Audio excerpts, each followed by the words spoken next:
Earlier in the week, I talked about the roof. It's the Georgia Dome roof. So if you're going to ask questions, Kevin's going to tell you.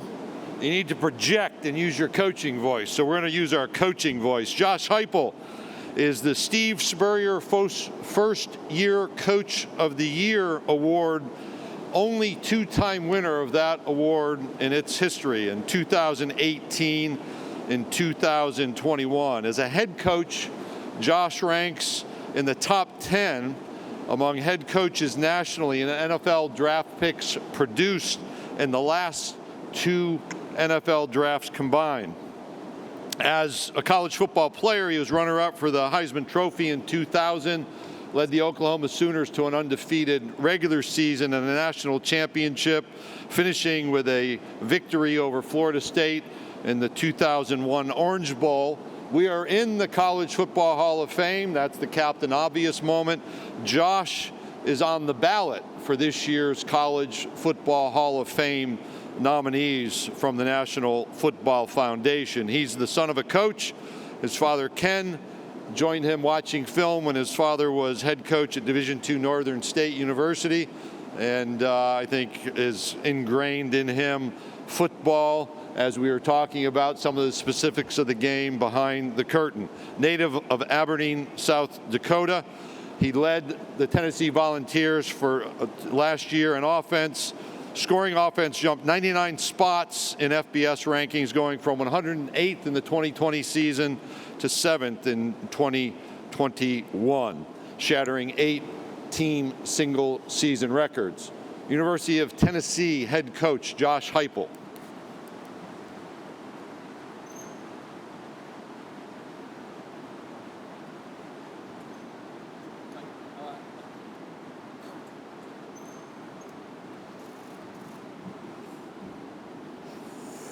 Great to see everybody here this summer. It's been fast and furious. I hope you guys have truly gotten a chance to enjoy your summer. You can hear the rain up top. I'm going to try to use my coaching voice. That's the recommendation of Greg, and excited to be here with you. A year ago, I talked about the traditions of being in the volunteer experience and all things good about Knoxville and the university and Vol Nation across the country. And year two have really gotten a chance to truly live in it and immerse it and just soak it in. And it's a great time to be a volunteer. I reflect back on the last year and obviously the success that we had as a football program and where we're going, but also just the success that we've had throughout our entire athletic department. It's been fun to take our players, to take my family, our kids, to the games there in Knoxville, Tennessee. And that's men's and women's basketball, it's baseball, it's all of our Olympic sports.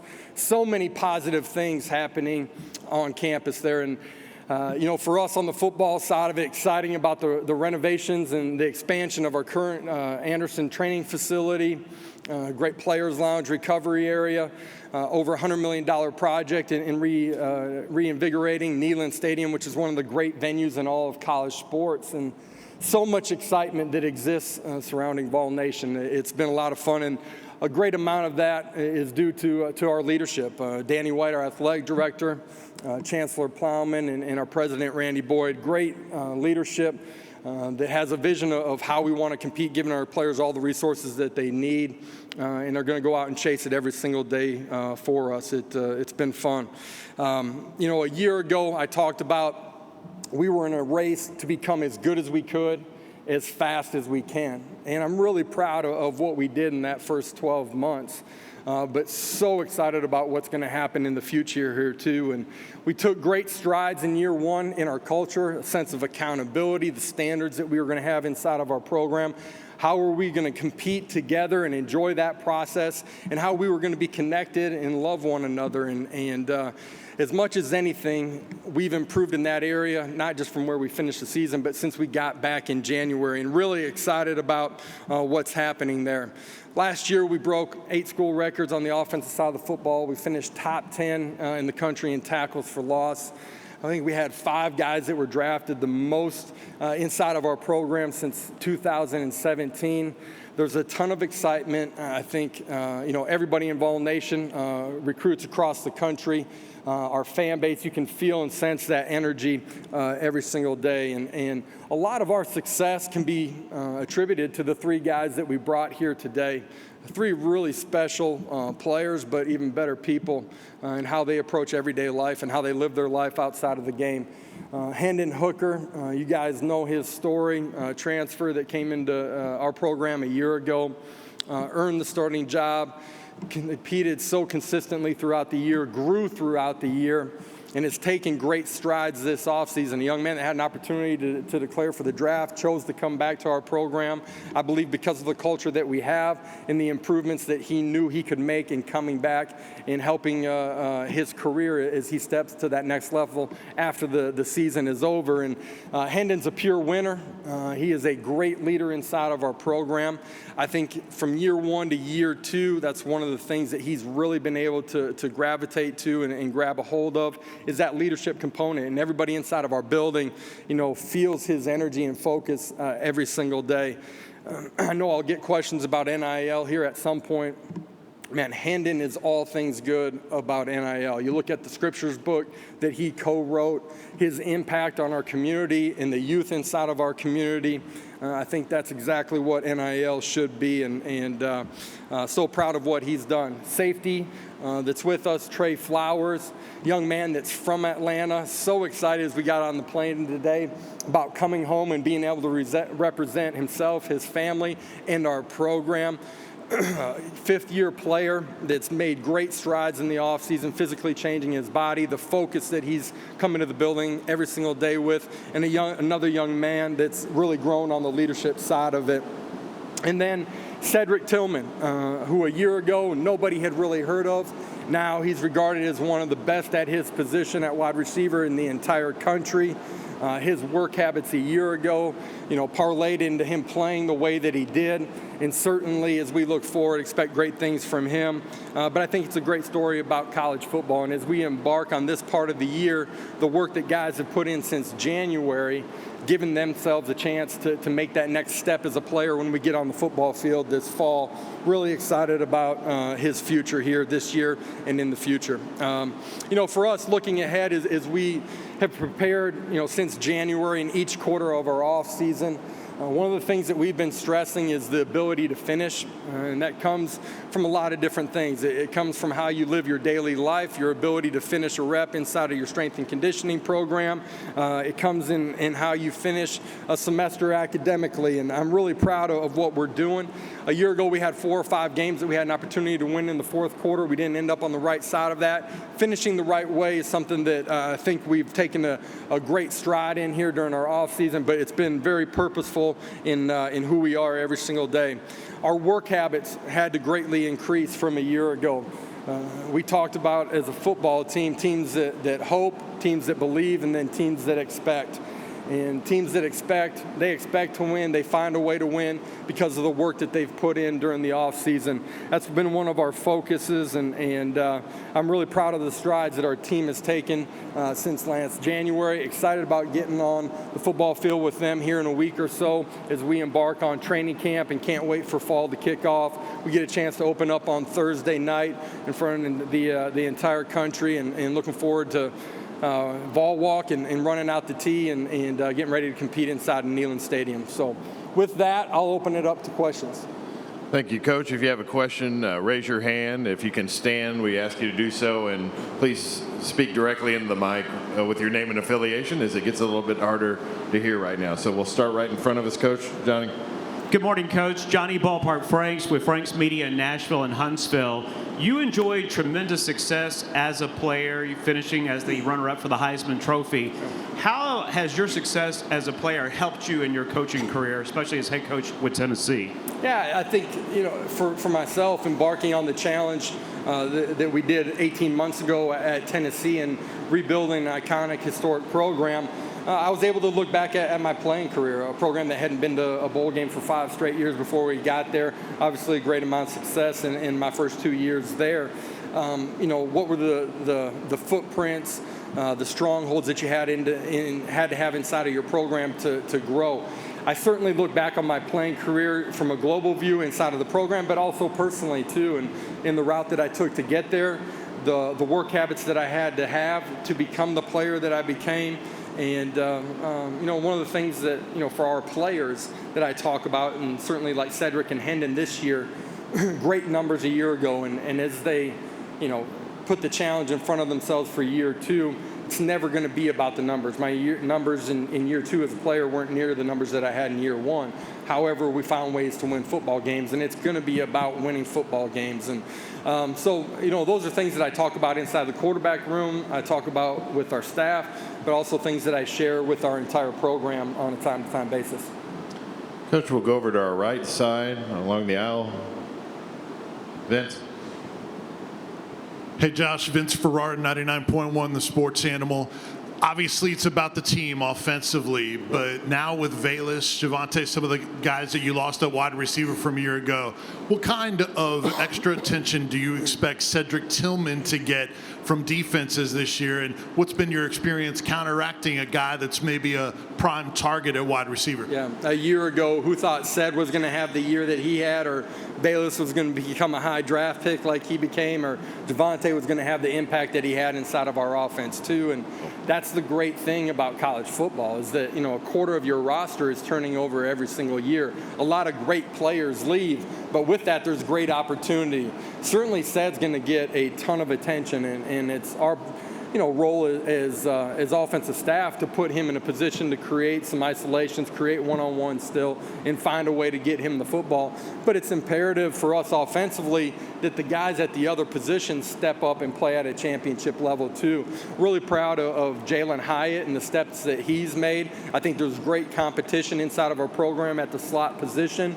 And then on the outside, this training camp, there will be great competition as well. And we're going to need somebody to step forward, and really multiple guys to step forward at all those positions. Coach, we're going to go all the way in front of me in the back of the room. Mike, right. Coach, Mike Griffith, AJC Dog Nation, you mentioned the improvements to Neyland Stadium. How important are those home SEC recruiting weekends and the ability to show off at the facilities on campus? Yeah, absolutely imperative that you use those opportunities. That's true of official visits, but it's true of unofficial visits as well. When we get recruits up to Knoxville, Tennessee, they see the river, they see Vol Walk, they see the game day environment with over 100,000 people there. It gives them a great perspective on this being college football as good as it gets. And then it's up to the culture piece to find out if it's the right fit for them. But those are great weekends for us. And we got a bunch of home games here against really good opponents inside of this league that will be great recruiting weekends for us. Hey, Coach, we're going to go over on the right-hand side along the aisle, far aisle. Hey, Coach. Connor Guerra, Saturday Down South. Cedric, how much have you seen that maturation process with him? How different is he and where he's at, just understanding the offense compared to last year? Yeah, last year this time, a good grasp for having only had 15 days excuse me, on the practice field. He's a great example for everybody inside of our program that if you go about your business the right way every day and you compete, you're going to grow. And a year ago, I talked about him, the first third of spring ball, second third of spring ball, the last third of spring ball, how dramatically different of a player he was. Great work habits during the summer. For him in year two, compared to some of the great guys that I've had, maybe a Gabe Davis, it's had a huge impact in the NFL with Buffalo. His ability to really sit back, watch cut-ups, digest what we're doing offensively, but get into the intricacies of what he's doing, I think is going to allow him to play faster, to be more decisive, and create more opportunities and bigger windows for himself. And ultimately, that should lead to us being successful offensively. But he's done a great job all offseason. You're talking about January and February before we got spring ball. He was in there watching film every single day on his own. And he's got great command of what we're doing. That allows him to play within himself at a higher level. All the way back, left-hand side, right in front of the TV set. Yes, sir. Edgar Thompson, the Orlando Sentinel. the Tennessee loss in the Swamp was pretty one-sided last year. Somehow you guys flipped the switch and went in a different direction. The Gators went in the opposite one. What changed with your program, and were you surprised after what you saw that day, what happened to Florida? Yeah, I just think in late third quarter, there's some things that we did, self-inflicted wounds that changed the way that game was played in the fourth quarter. And as a program, in a young program, you have an opportunity to learn from it, grow, and push forward and really climb, or it can be something that's devastating. I think that was one of the moments inside of our first year there as a staff and as a program that changed the trajectory of the program. Sat in the team meeting room, we're able to dissect and show them not the entire game, but the key moments of things that we controlled that had nothing to do with anybody that was wearing a different colored jersey that impacted the game in the way that it was played. And through that, I think they gained confidence in who they were, what we were doing, and we were able to compete and grow throughout the course of the season. Coach, we'll go over to our right, third row. Scott. Hey, Josh, Scott Rabelais from the Baton Rouge Advocate. I'm kind of curious if the head coach in you is ever in conflict with the play caller in you. Have you ever had to fight the tendency to want to, maybe the head coach wants to call something a little more conservative, but the play caller wants to do something a little more bold? I try to wear the head coach hat in all of those moments. I think you're always constantly balancing what's best for the football team in situational football.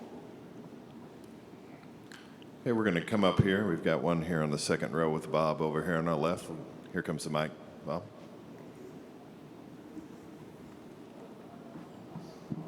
Hey, I'm Bob Holt, the Arkansas Democrat Gazette. I was actually going to ask you a friend of mine from Oklahoma, John Hoover. You probably know John. Yeah. You're a former quarterback at UCF. You're doing Gabriel's at OU now. And just wondering what you think about him as a player, maybe what he can do for OU, what they're getting in him. Thanks. Yeah, great leader, great work habits, going to be so consistent inside the building, guy that is a true freshman, true sophomore, I think led the country in passing over those 2 years. They're getting a great quarterback, no doubt about it. Okay, we're going to go right over here to the right, about 4 rows back. Hey, Josh. Wilson Alexander with The Advocate. The NIL question, how does your program go about managing that, especially when it comes to possibly interacting with any sort of collective? Yeah, for us, I think there's great opportunity in it. I mentioned Hendon and what he's been able to do, have an impact on our community, on youth inside of our community in particular. It's an opportunity to educate and empower our student athletes, which is what college football and the collegiate experience is all about. I think it's dramatically changed the way that young people come into your program and how thoughtful they are about every situation that they're involved in and how they're portrayed and what's being out there on social media, the decisions that they're making every night of the week. And I think in those ways, it's such a empowering tool for our student athletes. And, I just go back to myself as a player and certainly the most powerful thing that I had was my teammates and the logo that I was playing for. At the same time, though, I think I was creating some value there too, and I would have liked to have had an opportunity to been afforded to take part in NIL, and would have liked to have, worn my starting left tackle's jersey or worn his shirt. And I look at my own kids, Jason, Hannah, that get a chance to run around the house or run with their friends and wear Cedric Tillman and Hendon Hooker shirt or jersey. I think there's empowering opportunities through NIL. Coach, we're going to go over here to our left-hand side on the third row. Nick Suss with the Clarion Ledger. Lane has made a bunch of jokes about having to sign mustard bottles and golf balls after last year's game. Just wondering if you've had a similar experience and just kind of reflecting on that game last year, just what stands out to you? Yeah, I didn't sign any mustard bottles or golf balls. Maybe wish I had had a golf ball that night, you know what I mean? But I'm only kidding. All right? But it was a great competitive atmosphere, man. Like that's college sports as good as it gets. Just the energy and electricity inside of that stadium for 59 minutes, man. It was special. Okay, we'll go right down here to the right, Charles. Charles Odom with the Associated Press here in Atlanta. Hendon is one of several notable examples of transfers between the ACC and SEC this year. How important is that geographical footprint, do you think? Is it important to you as you examine potential transfers, and do you expect that to be a continuing thing in the future? You're talking about with Hendon? I'm sorry, I missed the first part of that question. Him coming into year two, the transfer portal obviously is a part for everybody as they manage their roster. Us at UT, our footprint is going to be extremely critical to us, at all times, and I think that's one of the things that's unique about Knoxville is being able to get east, west, north, and south and touch so many great recruiting areas. And at the same time, we have a brand and a logo that's going to allow us, with the style of play and the culture that we have, to reach coast to coast as well. But certainly inside of this footprint, that's going to be important for us. Coach, we're going to go all the way to the back on the near aisle. Josh, Braden Gall, 440 Sports. What specifically about your communication style has allowed you to find so much success so quickly with the players inside your program? Yeah, I think just being extremely real with them, being completely transparent. One of the things that I've learned sitting in this role is to do less talking and do a lot more listening. There's a lot of value in that, and you gain things from your staff, but you gain them from your players too. And from night one, where I was introduced as a head coach, being able to have a real conversation with our players. I think we were in there for over an hour and a half. I gained some insight into things that were right, things that were broken, how they felt about things, and I think being able to attack some of those things early in it, I think they gained confidence and trust in me. And then the ability to be very consistent in what the standards, expectations, who and what we're going to be about, how I communicate with them every single day has been vitally important too. They're going to see me, they're going to feel my energy. I'm going to be the first guy that they see when they walk up the stairs every single day as we get ready to embark on the competitive journey for that day. We're going to go to the back corner of this right section. Coach Austin Price, VolQuest, you talk about value. How much value do you think having your quarterback and your receiver go to Times Square and get NIL education and all that stuff the last couple of days provides the future for helping your current student athletes? And then two, what have you noticed about the difference in recruiting when you first got here and a year and a half in? Yeah, what a great opportunity, right? Isn't that what the collegiate experience is about, is exposing and giving kids opportunities way outside of the realm of what they would normally have to grow professionally and personally. And over the last couple of days, Hendon and Cedric having that opportunity to go up to New York City, take part in the NASDAQ, meet with local leaders of great corporations, and form and create relationships that should empower them whenever their playing days are done at UT and maybe even currently while they're there. That's a great opportunity, and exactly what the collegiate experience should be all about. The landscape of recruiting for UT now and the Power T is so dramatically different. Uncertainty when we first got there, the steady ground that we're on, the trajectory that our program is currently at, the competitive nature, the energy, the connection that you can see in the way that our players play. Now you're not talking about what you're going to do. Recruits have had an opportunity to see it. And now the greatest resource and tool that we have in recruiting is our current student athletes. And we're able to get recruits on campus. Those guys having an opportunity to spend time and talk with them is the greatest tool that we have. Okay, we're going to stay in the back there on the right-hand side. Hey, Josh. Dave Hooker with Off the Hook Sports.